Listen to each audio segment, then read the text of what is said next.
Have you ever wondered why we count from 0 to 9 and then start over? This is because we use the decimal system.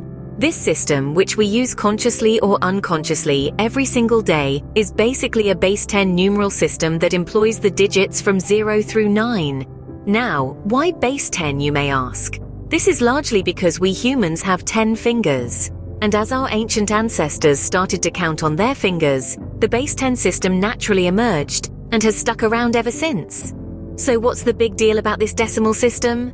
Well, it's the standard system for denoting both integer and non-integer numbers in everyday human language and mathematics. Whether you're calculating your grocery bill, measuring ingredients for a recipe, or solving a complex mathematical problem, you're using the decimal system. In the decimal system, each digit's place value is a power of 10. The rightmost digit represents units, the next digit to the left represents tens, then hundreds, and so on. So if you take a number like 2563 for instance, the 3 represents 3 units, the 6 represents 60, the 5 represents 500, and the 2 represents 2000. But the decimal system doesn't stop at integers. It gracefully extends to decimals or non-integers too. These are represented by placing a decimal point, and the digits following the point represent fractions of 10. So, a number like 3.14, for example, represents 3 units and 14 hundredths. In essence, the decimal system, with its base 10 structure and use of digits from 0 to 9, is a versatile and intuitive system for representing numbers.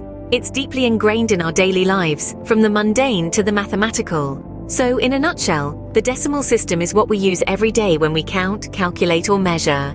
It's the language of numbers that helps us make sense of the world around us. And understanding it is not just useful, but essential.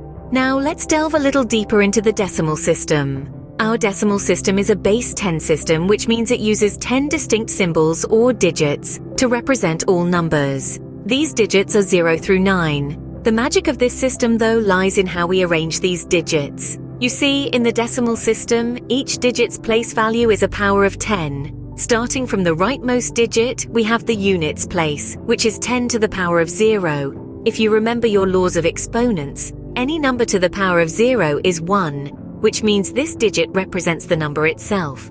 Moving one place to the left, we have the tens place, which is 10 to the first power. This means that whatever digit is in this place, we multiply it by 10. So, if we have a 5 in the tens place, that represents 50.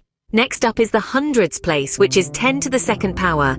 Just like before, the digit in this place gets multiplied by 100. So a 2 in this spot represents 200. As we continue moving left, we get to the thousands place, which is 10 to the third power. You guessed it. The digit here is multiplied by 1000, and so on and so forth, with each subsequent place value being 10 times greater than the last. This system extends indefinitely to the left, allowing us to represent incredibly large numbers. But what about numbers less than 1, you ask? Well, the decimal system has got that covered too. By introducing a decimal point, we can represent numbers smaller than 1 by extending the place value system to the right of the decimal point. This gives us the tenths, hundredths, thousandths places, and beyond.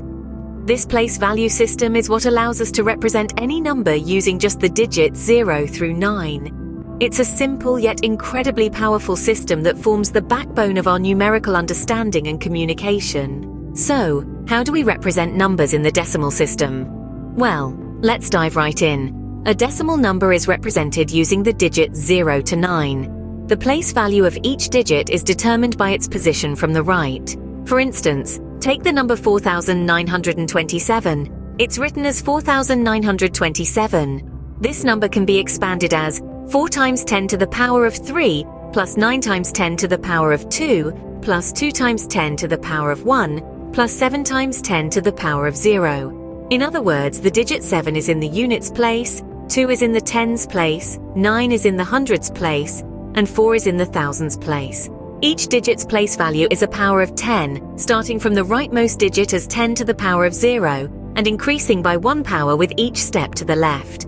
Now let's talk about arithmetic in the decimal system, which follows the same rules as arithmetic in any base 10 system. Addition, subtraction, multiplication, and division are all performed based on the place values of the digits. Let's take a simple example of addition. 123 plus 456. When we add these numbers together, we get 579. We start from the rightmost digit, or the units place. 3 plus 6 equals 9. Then we move to the tens place. 2 plus 5 equals 7. Finally, we add the digits in the hundreds place. 1 plus 4 equals 5. Now let's try subtraction. Suppose we have the number 781, and we subtract 264 from it. We start from the units place. 1 minus 4 can't be done, so we borrow 1 from the tens place. 11 minus 4 is 7. Then we subtract the tens. 7 minus 6 is 1. Finally, we subtract the hundreds. 5 minus 2 equals 3. So the result of our subtraction is 317. Multiplication and division in the decimal system also follow the same rules.